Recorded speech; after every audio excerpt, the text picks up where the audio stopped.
जिनी न दांद न बिज तनी भी तुंहिंजो आसरो पोइ उभारी सिज अवल ॾींहुं उन्हनि खे।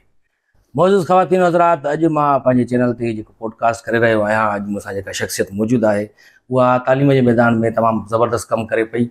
फुकराई टोपी पाईंदो आहे ऐं तव्हां हुनखे ॾिठो हूंदो हैदराबाद में, ख़ासि करे कासमाबाद में स्क्रैप जो जेको गॾु करे ऐं तालीम जे लाइ कमु करे पियो। सिर्फ़ु सिंध जे उन्हनि हारी मज़दूर ऐं ग़रीब मिसकिन माण्हुनि जे जेके ॿारनि खे तालीम ॾियारण जे लाइ जेका जदोजहद करे पियो, अॼु मूं वटि उहो आयो आहे त मूं हिकिड़ो मौक़ो सम्झी करे उन्हनि सां ॻाल्हि ॿोल रिकॉर्ड करण जी कोशिशि कई आहे। ज़रूरु ॾिसिजो, हिन में तमामु ज़बरदस्त कम जूं ॻाल्हियूं आहिनि। आगा शकील अॼु असां सां गॾु आहे। साईं वॾी महिरबानी, तव्हां आयो। Thank you, that's so nice of you. असांजे लाइ बि ऑनर आहे, we are sitting with you. जी जी बिल्कुलु। ऐं तव्हांखे ॾिसंदा रहंदा आहियूं असां सोशल मीडिया ते, मुलाक़ात थी ऐं मां तव्हांखे हिमथायो इन ॻाल्हि में। तव्हां तमामु ज़बरदस्त कमु कनि पिया। तव्हांजी जॉब बि हुई पहिरियां इस्लामाबाद में, उहा छॾे करे पोइ बसि इहो कमु शुरू कयो, त छाजे करे इहो, छा हुयो मोटिव तव्हांजो, आख़िर मक़सदु छा हुयो? त बेसिकली त नो डाउट कायदे यूनिवर्सिटी मां डिग्री कईसीं 2003-05 में। उन खां पोइ असीं जॉब बि कंदा रहियासीं इंटरनेशनल ऑर्गेनाइज़ेशन सां। पोइ कुझु हिकिड़ो ग्रुप ऑफ फ्रेंड्स आहे, ऐं अकेलो त कुझु बि न आहियां। सो उहो पूरो टीम आहे जंहिंखे इहो खणी चयो त आउं पहिरियों क़ाइल पे कयो त असां वटि तालीम में कमु करण जी असांजी ज़िमेदारी आहे। हाणे इहा कोई एहसान न आहे, इट इज़ नाउ हिकिड़ी क़ौमी ज़िमेदारी आहे। मोटिवेशन अदा नंढियूं नंढियूं ॻाल्हियूं पियूं कनि। हिकु त जेको असीं कयूं था, मूंखे लॻे थो त इहो नॉर्मल ज़िंदगी गुज़ारण जो ढंग इहो ई आहे। तव्हां दुनिया में किथे बि ट्रैवल कयो, तव्हां हाणे बि रिसेंटली USA में वियो, त उतां जो शहरी पंहिंजे इलाइक़नि जो, पंहिंजे रूल्स रेगुलेशन जो, पंहिंजे ॻोठ जे माण्हुनि जो, पंहिंजे इलाइक़नि जो ख़्यालु था रखनि। नॉर्मल इहो आहे। एबनॉर्मल इहो आहे त असांजा स्कूल बंदि हुजनि ऐं असांजे स्कूलनि में बाउंड्री वॉल न हुजे, असांजे स्कूल में फर्नीचर न हुजे, ऐं असां पाड़े में उताक ते लखे रुपए जी दोस्तनि जूं दावत कयूं, चवंदा अचो त अॼु ॿकरो था खाऊं। इहो एबनॉर्मल आहे। नॉर्मल इहो आहे त असां पंहिंजे स्कूलनि जो ख़्यालु रखूं। सो मोटिवेशन छा आहे, इहो नॉर्मल आहे। असांखे त हाणे बका जो सुवाल थो लॻे। इहो पंहिंजो वाल साहब बीमार थी पवंदो आहे त, या अम्मा बीमार थी पवंदी आहे त असीं भॼंदा आहियूं। ऐं नंढपण खां ॿुधोसीं त भाई हिकिड़ी क़ौमी गैरत हूंदी आहे, हिकिड़ी समाजी गैरत हूंदी आहे। ऐं वरी शिकारपुर जहिड़े शहरनि खे बि ॾिठोसीं। इहे सभु तव्हां खां आउं सवाल कयां दादा, तव्हां जेको आर्ट जे अंदरि कॉमेडी खे उन मां खोड़ 17 लख रुपया रेज़ करे सघो था, ऐं तव्हां पंहिंजो टाइम वरी इन ते था गुज़ारियो, सिंध जे इशूज़ ते था ॻाल्हायो, छो था ॻाल्हायो, त तव्हां चवंदो यार माना ऐं सुठो कमु थो कयां, वरी सवाल बि मूंखे। सो नॉर्मल इहो कमु आहे, पंहिंजे पंहिंजे महाज़ ते पंहिंजे हिस्से जो ऑर्गेनाइज़ साइंटिफिक ऐं अहिड़ो कमु जंहिंमें शख़्सियत जी रिफ्लेक्शन न कमु साम्हूं नज़र अचे। अच्छा साईं, पोइ इहो जेको तव्हां, मां ॾिठो आहे तव्हांजी एक्टिविटीज़ सोशल मीडिया ते, ख़ासि करे घरनि में वञी करे जेके बैग्स ॾियो था तव्हां, स्क्रैप बैग्स, उन में ॿुधायो त तव्हां 20 ॾींहंनि में हिकिड़ो कचिरो जमा थींदो वञे घर जो, जंहिंमें मुख़्तलिफ़ शयूं आहिनि। उहो गॾु करे वरी पोइ उन्हनि खे ज़ाहिरा हिकिड़ो मैनेज कंदा हूंदव उन्हनि शयुनि खे, पोइ उहो विकिणी करे उहो स्क्रैप, उहो तक़रीबन केतिरनि ॿारनि खे हिन वक़्त ताईं तव्हां स्कॉलरशिप ॾियारे सघिया आहियो या अहिड़ो कुझु? अदा हिन वक़्त ताईं, अॼु जे ॾींहं ताईं 3536 ॿार मुख़्तलिफ़ स्कॉलरशिप में एनरोल्ड आहिनि, जंहिंमां 2400 ॿार डॉक्टर अदीब रिज़वी मोबाइल स्टेशनरी बैंक में एनरोल आहिनि, जिन खे वन टाइम न, हिकिड़ो साइंटिफिक गवर्नेंस मैकेनिज़म आहे जंहिंजे तहत ॿारनि खे एनरोल कयो वेंदो आहे। ऐं सॼो साल पब्लिक सेक्टर जा उहे स्कूल जिते उस्ताद बि अचे थो, असांखां तव्हां खां वधीक महिनती आहे, शागिर्द बि अचे थो, ऐं भॻल टुटल छित जे हेठों पढ़े थो, चपड़ किरनि था, ज़ख़्मी थिए थो, वरी ॿिए ॾींहुं अचे थो। उन ॿार खे सॼो साल स्टेशनरी जा 28 आइटम, स्लेट, कलम, ball pen, ink pen, pointer pen, eraser, sharpener, notebooks ऐं rough copies throughout the year उहा मोबाइल स्टेशनरी बैंक यकीनी बणाए थी। ईअं स्कूल लीडिंग यूनिवर्सिटी में ॿार आहिनि। पहिरियों फेज़ असांजो एक्सपेरिमेंटल हो, छा असीं बि एज़ एन एंथ्रोपोलॉजिस्ट, एज़ माण्हू सिखे थो त पाण करे सघां थो, त उन में असांजूं 2 नियाणियूं स्कूल खां यूनिवर्सिटी में ग्रेजुएट थी करे ऐं हाणे प्रोफेशनल लाइफ में आहिनि पंहिंजे। ईअं टीचर्स स्कॉलरशिप में ॿार आहिनि, ईअं parent and orphan child scholarship में ॿार आहिनि। त टोटल मिलाए 3536 ॿार इन स्कॉलरशिप में आहिनि, जंहिंमें हिकु पेनी बि असीं के NGO या INGO खां कोन वरिती आहे, न ई वठंदासीं ता हयात। असीं पंहिंजो हिकु फंड रेज़िंग मैकेनिज़म, उहो जेको तव्हां ऐं असां उहो ई डिस्काउंट कयूं था, ज़ाया कयूं था, वसाइलनि जी सूरत में, लिबास जी सूरत में। तव्हांजे घर अॼु बि वार्डरोब्स वञी खोलींदो त खोड़ सारो अहिड़ो लिबास हूंदो जेको 6 महीननि में तव्हां कोन पातो हूंदो, वो त या लुंडो थी वेंदो आहे या लुंडो थी वेंदो हा, आहे। पुराना थी ऐं वेंदा आहिनि। लंडे जी इंडस्ट्री केतिरी आहे, मज़दूर 700 रुपया कमाईंदड़ 1200 सिलाई किथां ॾे? तव्हां वञो, तव्हां उनखे, असांजी गुडविल शॉप आहे हैदराबाद में जिते सेल कंदा आहियूं, जिते फ़क़ीर असां वटि 10 रुपया ॾेई वेंदो आहे, यार मां रोज़ी करे अचां, इहे 2 जोड़ा खणी वेंदुसि। खदड़ो फ़क़ीर ईंदो आहे, अदा हे 50 रुपए में रख, मां रोज़ी करे अचां, पोइ मूंखे ॻूठ मोकिलणा आहिनि। त इहो हिकिड़ो बिज़नेस मॉडल हिकिड़ो मैच्योर कयूं पिया। उहो बिज़नेस मॉडल जी जेका इनपुट आहे, मां जेको रिसोर्सिस अचनि था उहे डोनेशन्स में अचनि था, उनखे बिज़नेस मॉडल ॾेई करे अॻिते सेल था कयूं, ऐं उन मां जेका अर्निंग थिए थी उहा 100% एजुकेशन में लॻे थी। घर जो स्क्रैप, कासमाबाद घर जे शैम्पू जी प्लास्टिक मां 24,000 पेंसिल्स हर साल गॾु करण जी सलाहियत रखे थो, सिर्फ़ु 2,000 घर। वाधूवा खां पूनम पंप ताईं तव्हांजा 20-25,000 घर आहिनि, त 5,000 जे पेट्रोल में तव्हां 24,000 पेंसिल रेस कयो था। ऐं उनखां पोइ गतो, उनखां पोइ लोहो, उनखां पोइ टिन, हैंडल भॼी पियो दरवाज़े जो, बटन टुटी वियो, शयूं थी वञनि हर तरह जो स्क्रैप।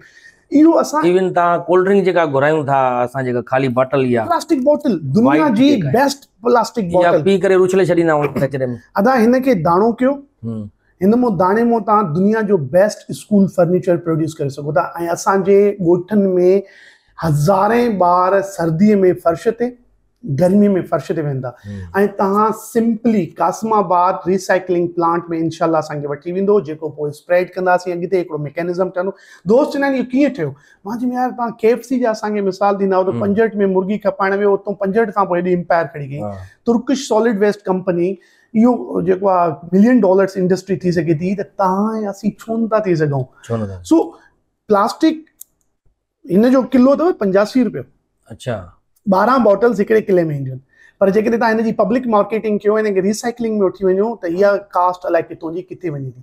तव्हांजो कासमाबाद जो घरनि जो कचिरो जेको तव्हां उहे ई घिटिन में उछली, गेटर बंदि था कयो, रोड ख़राब था कयो, कचिरो ख़राब था कयो, उनखे तव्हां, असां उन्हनि खे हिकिड़ो पूरो स्क्रैप क्लीन बैग ॾियूं था, pick and drop on call आहियूं, कॉल कंदा थी वेंदो। 50,000 किलो कचिरो खणी आऊं इस्लामाबाद में पाण सिखियो आहे त हिन बिज़नेस खे मैनेज कीअं कबो आहे। अॼु आऊं तव्हां ताईं वेठो आहियां त उहे 10 साल जेकॾहिं आऊं कमु न कयां, त अॼु मूं वटि इहा सलाहियत न हुजे हा, त अॼु आऊं हिते वेठो आहियां त सेक्रेटेरिएट जा 2 स्टाफ हैदराबाद में ऑन कॉल मौजूदु आहिनि। ईअं कासमाबाद जॾहिं असांखे सघ ॾींदो त पोइ सखर, पोइ खैरपुर, पोइ लाड़काणो, पोइ गुजरांवाला, पोइ फैसलाबाद, पोइ नेटवर्क वधाईंदो वधंदो। अच्छा, तव्हांजी माना NGOs न आहे इहा काई बि?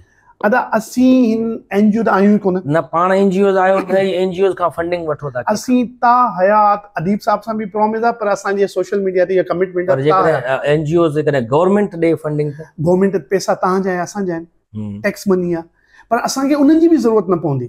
पर फाइनेंशियल डोनेशंस NGOs खां ता हयात ऐं ऑफर्स थियूं आहिनि।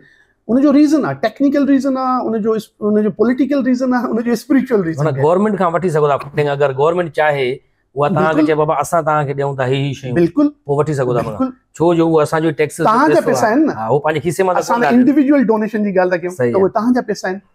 ऐं पर असां वटि त माना प्लास्टिक खे अॻिलनि 10 साल में रिसाइकलिंग प्लांट मिले वेंदो।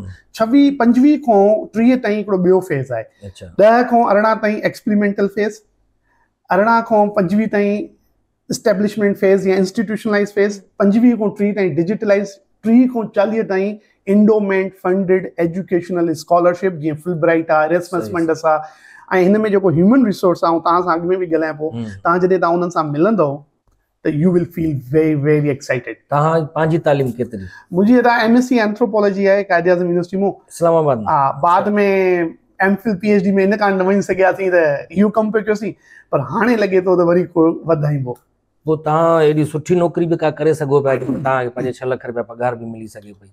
पोइ छा सिंध जो दर्द हुयो, तालीम जेका तबाह लॻी पई आहे, उनजे करे तव्हां निकिरी पियो फ़क़ीराई टोपी पाए करे, ऐं हेॾो पढ़ियल लिखियल माण्हू जे कायदे आज़म यूनिवर्सिटी मां MSc कई आहे ऐं एंथ्रोपोलॉजी में उहा बि। असां वटि त माण्हू अहिड़ा बि ॾिठा आहिनि जेके इंटर बि कंदा आहिनि, मतिलबु उहे चवंदा आहिनि असांखे साईं गवर्नमेंट जॉब खपे या प्राइवेट जॉब खपे, कई असां न इहो कमु कंदासीं। तव्हां उन वक़्तु तव्हांखे छा फीलिंग थींदी आहे जॾहिं घर घर मां वञी करे स्क्रैप जमा कंदा आहियो? ऐं माण्हू अगरि तव्हांखे कोई चवे त यार हे कहिड़ा कम थो कंदो वते, हे मोटरसाइकिल ते डाले में कचिरो खणंदो थो वते, ईअं चवंदा त हूंदा। अदा उहो तव्हांजो मुर्शिद ऐं असांजो मुर्शिद स्पिरिचुअल एंड पॉलिटिकली सेम आहे। जो खेड़े सो खाए, जो खेड़े सो खाए, सूफ़ी शाह शहीद, ऐं उहे वॾा साइंटिफिक आहिनि। उहो जेको इहो हिकिड़ो ई लाइन आहे, पंच लाइन, जो खेड़े सो खाए, इहा बेसिकली ॿुधाए थी त हमेशह इज़त ऐं गैरत सां जियो। बिल्कुलु। असां सम्झूं था त असां पंजाब जा दोस्त हलंदा, चवंदा त हलो पंजाब घुमूं, केपी जा दोस्त यूनिवर्सिटी में वेंदा, चवंदा यूनिवर्सिटी घुमूं, पोइ हुननि जा वञी स्कूल मोहल्ला ही हू सभु ॾिसी ईंदासीं घिटियूं। उते वरी असां यूनिवर्सिटी में साईं हूंदा, साईं छो जो उते हू चवंदा त असां, हू चवंदा असांखे बि सिंध वठी हलो।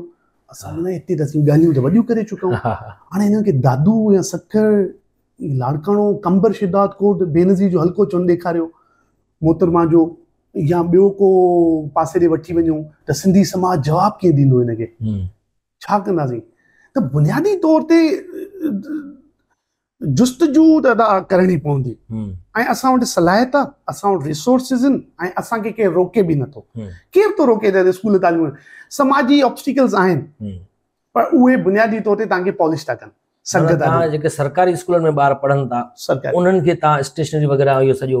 असां इहो चयो आहे दादा, हिकु आम शहरी जी हैसियत में गवर्नमेंट वक़्त जी हर गवर्नमेंट सां कुलो कुले में मिलाए बीहंबो उन्हनि स्कूलनि जे लाइ जिते उस्ताद तव्हां खां असां खां वधीक महिनती आहिनि। हिकिड़ो उस्ताद जेको वण जे हेठों 20 सालनि खां पढ़ाए थो घोटकी जे शफियाबाद जे अंदरि, ऐं उनखां पोइ वरी हिकु कमरे में 5 क्लासूं हलाए थो, उन उस्ताद खे अकेलो छॾिजे था? बिल्कुलु कॾहिं बि न छॾिजे। हिम्मत अफ़ज़ाई कजे। बिल्कुलु। उन्हनि खे टीचर्स स्कॉलरशिप उन्हनि जे लाइ डिज़ाइन आहे, ॿ ऑप्शन हुया, फंक्शन क्यों, स्टूडेंट्स लाइ स्कॉलरशिप अलॻि आहे, टीचर्स लाइ अलॻि आहे तव्हांजो? 8 मुख़्तलिफ़ स्कॉलरशिप प्रोग्राम डिज़ाइन कया आहिनि, ऐं हर स्कॉलरशिप मज़दूर ऐं हारीअ जे ॿार जी तालीम में जेका रुकावटूं आहिनि उन्हनि खे एड्रेस थी करे।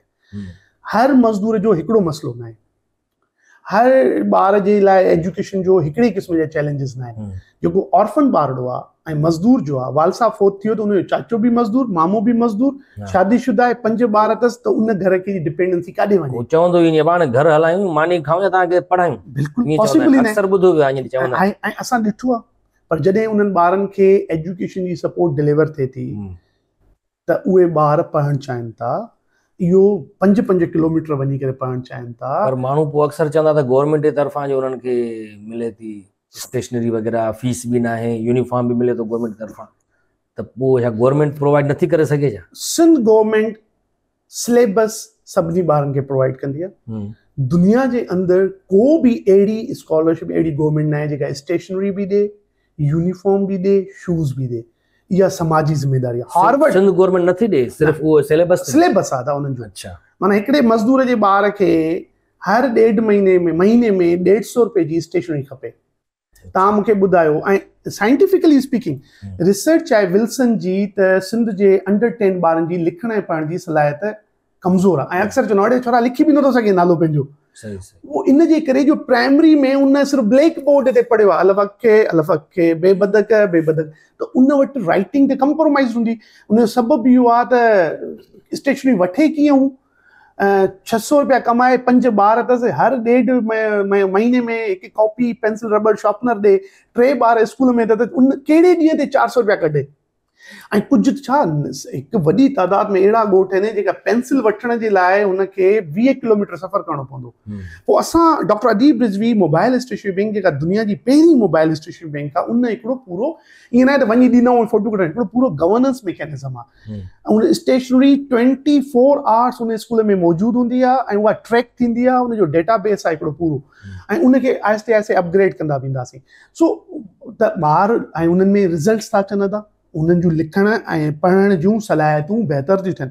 तव्हांजे ॿार वटि कॉपी पेंसिल स्लेट 3 महीना न हुजे त तव्हां करे सोचे सघो था इहो परेशानी थींदी, परेशानी थिए। ऐं तव्हां सोचो तव्हांजो ॿारु स्कूल न वेंदो हुजे, चए मां स्कूल न वेंदुसि, मिसाल जे तौर ते तव्हांजो ॿारु चए थो आउं स्कूल न वेंदुसि, तव्हांजी पॉडकास्ट इहो सभु ट्रबल में थी वेंदा, तव्हां परेशान थी वेंदो साइकोलॉजिकली, त यार हे छा, हे न पढ़ंदो त हिन जो कीअं थींदो। 70 लख सिंध गवर्नमेंट चए थी 40 लख 45 लख ॿार स्कूल नथो वञे। ऐं जेके स्कूलनि में आहिनि उहे ॿार केॾा कमज़ोर आहिनि। ऐं मिनिस्टर एजुकेशन जेके आहिनि मौजूदा साईं सरदार सरदार शाह साहब उहे 100 दफ़ा चई चुका आहिनि त बाबा ज़िम्मेदारी खणो, माना government is appealing, prime minister own कयो पंहिंजे इनखे ओन कयो, संभालियो। ऐं प्राइम मिनिस्टर चए थो education emergency, flood emergency basically असांखे नज़र थी अचे, पर हिननि गवर्नमेंट पाण चयो आहे एजुकेशन इज़ इन एमरजेंसी, त एमरजेंसी में त हर माण्हू खे किरदारु अदा करिणो आहे। सो असां वटि वसाइल, असां वटि इंटेलेक्चुअल कैपिटल, असां वटि सघ, असां आर्टिस्ट, असांजो टीचर, असांजो डॉक्टर, असांजो इंजीनियर, हिकु जॻह ते कमज़ोर प्रोफेशनल्स आहिनि पर हिकु जॻह ते स्ट्रेंथ बि आहे। पर सिर्फ़ु गॾु थियणो आहे ऐं मुनज़िम तरीक़े सां गॾु थियणो आहे ऐं उन लेवल ते हिक ॿिए जी बांह छिकणी आहे त हाणे तूं पंहिंजी ज़ात जी ॻाल्हि थो करीं, इहो चवणु सिखणो आहे। न त पोइ असां वरी अच्छा जेको अॻियां थो वधे उनखे छॾे था ॾियूं, असां धूड़ पाए हाणे पाण सां असां साइड न थींदासीं। ऐं दोस्त असीं जेके बि दोस्त हुआ इहो तय कयो आहे हेतिरो कमु कयूं या हेॾो कयूं, पर इनशाला खोड़ साथियूं तव्हां दोस्तनि जी दुआऊं, अल्लाह जो करम आहे ऐं टेक्निकली डॉक्टर अदीब साहब जहिड़नि माण्हुनि जो कॉन्फिडेंस आहे, तव्हांजो कॉन्फिडेंस आहे। अॼु जेके तव्हां असांखे कंसेंट ॾींदा आहिनि उहे असीं शेयर कंदासीं। जेको तव्हां गुडविल एम्बेसडर जी ॻाल्हि कयो त बिल्कुलु बिल्कुलु उहो बि हिकिड़ो त इहा सघ जेका आहे न इहा अॻिते हले थी, हर क़दम ते गॾु आहियां। बल्कि असांजे जेके बि दोस्त आहिनि, ॿी जेका संगत आहे, ऐं जीअं ख़ासि करे असगर खोसो पंहिंजी हर एंट्री में पहिरियां ई पैगाम इहो ॾींदो आहे त मां पढ़ियल लिखियल न आहियां, रत जा ॻोढ़ा रोईंदो आहियां। जॾहिं बि कोई मूंखे मैसेज में लिखंदो आहे लख लानत थी, मां चवंदो आहियां ओके। सो एॾो मां अनपढ़ियल आहियां, त इन जे करे मां तव्हांखे गुज़ारिश कंदुमि, इहा अपील कंदुमि त पाण बुख ते रहो, भली पंहिंजा बच्चा पढ़ायो, बिल्कुलु ख़ासि करे नियाणियूं पढ़ायो। बिल्कुलु हिकु मर्द पढ़ंदो त हिकु फर्द पढ़ंदो, पर हिकु जेकॾहिं औरत पढ़ंदी त ईंदड़ नसल पढ़ंदो। बिल्कुलु इन जे करे असांजो घणो फोकस इन ते हूंदो आहे। त अलीगुल मलाह हुजे या मां असगर खोसो या गामू या असांजा ॿिया दोस्त आहिनि, वाहिद रज़ा, ज़ाकिर शेख आहे, त असां सभई मिली करे असां तव्हां सां गॾु आहियूं। Thank U very much. तव्हांजा हर जेको बि को हुकुम हुजे असां तव्हां सां हाज़िर आहियूं, ख़ासि करे छो जो तव्हांजो जेको मक़सदु आहे न उहो नेक मक़सदु आहे, ख़ासि करे सिंध जी तालीम जे लाइ। इन जे करे असां तव्हां सां गॾु आहियूं। मुस्तक़बिल में छा था सम्झो, तव्हांजी जेको इहो इनिशिएटिव वरितो आहे इनखे किथे था ॾिसो, केसीं ताईं वञी सघे थो? अगरि दुनिया जी बेस्ट जेके स्कॉलरशिप प्रोग्राम्स आहिनि, इनशाला उहा शिकिल ही अॻिलनि 10 खां 15 सालनि में वठी वेंदो ऐं इन दौरान लखें ॿार इनरोल थी वेंदा। ऐं त दोस्तनि खे चयो भई तव्हांखे बि इहा शइ रखां त तव्हांजो साथ असांखे 5 खां 6 लख ॿार अॻिलनि 3 सालनि में स्कूलनि में खणी अचण जी सघ मिली वई आहे, technically speaking and politically speaking. त तव्हांजी जेका सघ ईंदी हिन में उहा इहा खणी आई आहे। ॿियो इहो त असीं तव्हां सां ॻाल्हि कईसीं त सिर्फ़ु अलफ़ अक बेबदक इल्मु न आहे, तालीम इहो बि आहे त असांजा शहर सुठा लॻनि, साफ़ सुथरा हुजनि, समाजी परवरिश थिए, असां पाड़े वारे जो ख़्यालु कयूं, असां ॾाढ कंदड़ सां गॾु न हुजूं, असां कमज़ोर मज़लूम सां गॾु हुजूं। इहे जेके रवैया आहिनि इहो बि इल्म जो हिसो आहे। डॉक्टर अदीब रिज़वी 100 लाइब्रेरी स्टेशनरी बैंक में सिर्फ़ु उहा अलफ़ अक किताब जी लाइब्रेरी न हूंदी, उते आर्ट लाइब्रेरीज़ हूंदियूं, उते म्यूज़िक लाइब्रेरीज़ हूंदियूं, उते साइंस लाइब्रेरीज़ हूंदियूं। साइंस तमामु इम्पॉर्टेंट हिकिड़ो पहलू आहे जेका लॉजिकल एजुकेशन आहे। इहे शयूं एक्सपेंड थींदियूं त हिकु त स्कॉलरशिप हूंदी जेका हज़ारे न लखें ॿारनि खे सपोर्ट करे ईंदी, पब्लिक सेक्टर जे स्कूलनि खे। ॿियो जेको आहे असां हिकु पर्पसफुल कम्युनिटी हूंदासीं जेको शिकारपुर जी हूंदी, माना उन्हनि जा क्लब्स में जिम्स बि हूंदा, क्लब्स बि हूंदा ख़ूबसूरत, पर उते जॾहिं वेहंदा त 2 कलाक समाजी गुफ्तगू मां को नतीजो कढंदा हुया त हीउ हाणे अमल थींदो, पोइ सेलिब्रेट कंदा। हर इनकलाब खे सेलिब्रेट कबो आहे, उनजे नंढनि नंढनि सक्सेसिस खे बि सेलिब्रेट कबो आहे, पर सिर्फ़ु सेलिब्रेट न कबो आहे। माण्हुनि जे तरफ़ां मोट मिले थी, सुठी मस्बत मोट मिले थी। 2 तरह जूं मोट मिलनि थियूं। हिकु त इहो त अहिड़ी मोट जेका हौसलो थी ॾे, ॿी वरी मोट मिले थी बेस्ती जी सूरत में जेका सघ ॾे थी, अञा गुस्सो ॾे थी, न अञा वध ऐं आहिस्ते आहिस्ते आहिस्ते आहिस्ते जानण फ़क़ीर वांगुरु मलामत बि माण्हूअ खे सघ ॾे थी। पर बुनियादी तौर ते त माण्हू ॾाढा भला अथव, तावन कनि था, तमामु घणो अदा। हिकिड़ो पहलू आहे जेको आउं दोस्तनि खे तव्हांजे हिन पॉडकास्ट जे ज़रिए रिक्वेस्ट कंदुसि, हिकु दफ़ो असां ते ट्रस्ट कयो। Every penny would be open to the platform, time लॻंदो। डिसीजन मेकिंग पॉइंट एजुकेशन जी लीडरशिप रज़ाकार जी ज़िम्मेदारी आहे। एजुकेशन इज़ द मक़सद। सुभाणे इहो न चओ त हाणे अदा हेॾे हेल्थ ॾे हल मुंहिंजे स्कूल में अचु। अच्छा, हिकिड़ो वॾो चैलेंज आहे जेको आउं सिंध जे दोस्तनि खे रिक्वेस्ट करणु थो चाहियां, अदा मुंहिंजे ॻोठ अच त पोइ आउं तुंहिंजी मदद कयां। इंस्टीट्यूशन ईअं बिल्ड न थींदा आहिनि। तव्हां पंहिंजे ॻोठ खे पाण ओन कयो। इंस्टीट्यूशन ईअं थींदा त असां जेका एक्सपेंशन कयूं था उहा इहो ॾिसी करे करणी आहे त किथां ॿिए क़दम खे खणण जी सघ मिलंदी। इहो तय करे छॾियो सभु ॻोठ पंहिंजा आहिनि, हर मज़दूर जो ॿार असांजो आहे। सिंध पंजाब जा दोस्त छो सपोर्ट था कनि? 70% पंजाब जा दोस्त सपोर्ट कंदा आहिनि तव्हांखे क्वाइंद एजुकेशन खे। अच्छा, शुरूआत उतां थी। उन्हनि चयो आहे त मक़सदु इम्पोर्टेंट आहे। हाणे सिंध जा दोस्तनि में सपोर्ट वधे थी। हर ॻोठ पंहिंजो आहे। मक़सदु एजुकेशनल स्कॉलरशिप इस्टेब्लिश करणु आहे, सरकारी स्कूलनि खे आबाद करणो ऐं तमामु आसान आहे। तव्हां इनशाला तव्हां टाइम वठी डॉक्टर जेको government boys primary school Mohammad Isa हुलियो आहे, या government boys primary school Shafiabad आहे, या गवर्नमेंट बॉयज़ प्राइमरी स्कूल जहान खान आहे, तव्हां उन्हनि स्कूलनि में हलंदव त तव्हांखे तव्हां चवंदो यार चांहि खणी आहे, हिन वण जे हेठो विहार ऐं तव्हां परे थी वञो। मां 5 मिंट सुकून सां वठां, 5 मिंट सिर्फ़ु सुकून सां वेह ते, यू विल फील गुड। ॿार एंटरटेनमेंट। ऐं इहो बि कॉन्सेप्ट ग़लति आहे त ॿार स्कूल नथो अचणु चाहे। स्कूल ठाहियो त ॿार अचे न। सही। खंडर में शाहपुर चाकर जे अंदरि ऐं हिन पॉडकास्ट जे ज़रिए दोस्तनि खे रिक्वेस्ट कंदुसि, गवर्नमेंट खे रिक्वेस्ट कंदुसि, शाहपुर चाकर जे अंदरि government boys primary school Shabeg sir हिकु अधी ॼंग खां डिसेबल 10 सालनि खां स्कूल जे अङण में बाउंड्री वॉल में छित किरियल सॼी 2 कलाक हितां छांव ते रखी ॿार पढ़ाईंदी आहे, 2 कलाक वरी हेॾे कंदी आहे, 2 कलाक हेॾे कंदी आहे। 100 ॿार जी इनरोलमेंट मेंटेन कई वेठी आहे। अदा शी इज़ मुर्शिद, वॾो कमु थी करे। 10 साल उस, केॾी गर्मी। ऐं वरी इहो ॾिसो ॿार वेही पढ़े थो, ॿार अचणु चाहिनि था ऐं तमामु आसान आहे। कंसिस्टेंसी, टाइम ॾियो, वक़्तु ॾियो, कचिरो ॿाहिरि न उछलियो, असांखे ॾियो। असां जेका तव्हां पहिरियां 2 साल स्क्रैप ॾींदो उहो असांखे सघ ॾींदो रिसाइकलिंग प्लांट में। रिसाइकलिंग प्लांट हाणे तमामु नॉर्मल आहे। उते स्किल्ड लेबर बि प्रोड्यूस थींदो, मटीरियल बि प्रोड्यूस थींदो, प्लास्टिक जूं ब्रिक्स बि ठहंदियूं, प्लास्टिक जो स्कूल फर्नीचर बि ठहंदो, प्लास्टिक जूं टेबलूं बि ठहंदियूं ऐं खोड़ सारो ॿियो मटीरियल ठहंदो जेको स्कूलनि में वेंदो ऐं सॼी दुनिया में थियो आहे ऐं नॉर्मल आहे। इहो का बिल्कुलु वॾी ॻाल्हि न आहे। ऐं नॉर्मल इंसानी रवैयो इहो ई तक़ाज़ा थो करे। हाणे गोश्त बि घणो खाई छॾींदा न त मैदे ऐं पेट में सूरु पइजी वेंदो। त नॉर्मल इहो आहे त घटि, त नॉर्मल इहो त असां पंहिंजे माण्हुनि सां गॾु वक़्तु ऐं लिबास इहो ई पाइणो आहे, मानी बि इहा ई खाइणी आहे। सुठा दोस्त तव्हांखे सुठे कम जे ज़रिए मिलंदा ऐं हर माण्हू जी ख़्वाहिश हूंदी आहे मूंखे सुठा दोस्त मिलनि त सुठो कमु कंदासीं त सुठा माण्हू तव्हां सां वेझो था अचनि। इहा ॾाढी मूंखे माना जेका क्वाइंड एजुकेशन में मूंखे पर्सनली जेका शयूं मिलियूं आहिनि, सुठा दोस्त ॾाढा मिलिया। सही। आख़िर में नाज़रीन खे कहिड़ो पैगाम ॾियणु चाहींदो, तव्हां का अपील करणु चाहींदो, छा चवणु चाहींदो? ऐं हिकु त इहा रिक्वेस्ट करणु चाहींदुसि त महिरबानी करे क्वाइंड एजुकेशन ते ऐं उन खां अलावा जेके बि संजीदगी सां दोस्त एजुकेशन ते कमु था कनि उन्हनि जा ॿांह ॿेड़ी थियो। असांखे हैदराबाद में आयो त कचिरो डोनेट कयो ऐं इहो कचिरो डोनेट कयो ऐं न त हिन पॉडकास्ट खे शेयर कयो।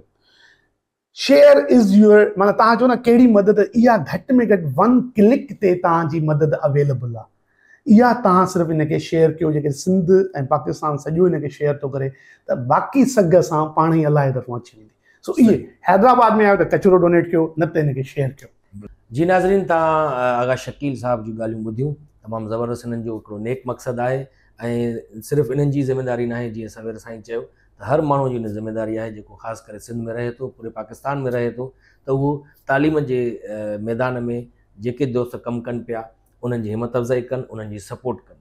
सो मुंहिंजी सपोर्ट त हिननि सां गॾु आहे ई आहे।